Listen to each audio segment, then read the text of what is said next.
मेरी पुलिस में नौकरी लग चुकी है, इसलिए मैं तैयार बयार होकर जा रहा हूँ पुलिस स्टेशन।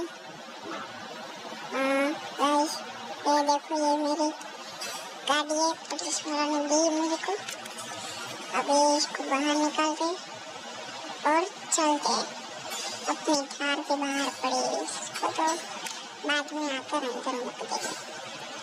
अभी हमको चलना है और ये गेट अभी भी खुलता ही नहीं है,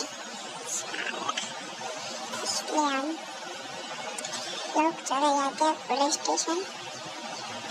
और ये एड भी आती है और ये ऐसी चलो चलो चलो जल्दी पुलिस थाने पर चलो, थाने। और ये बस को ओवरटेक करके हम थाने। ओ भाई, ब्रेक फेल हो गया, भाई भाई भाई भाई।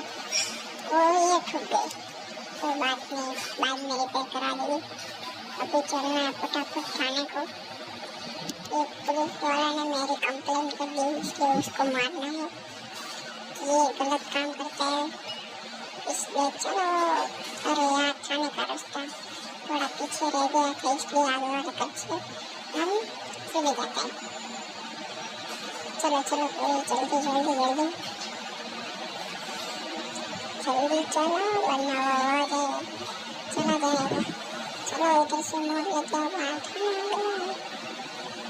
यार, ये मोड़ गलत हो जाता है। चलो चलो चलो जल्दी जल्दी जल्दी, अरे चल गाड़ी चल, यहाँ पार्किंग कर देते हैं यार, ठुक गई पैसे। चलो अब हम अंदर चले जाते हैं। वहाँ पर ये एक सुबह बैठा ना, पुलिस वाला था, इसको मारो मारो मारो, साले अपनी तो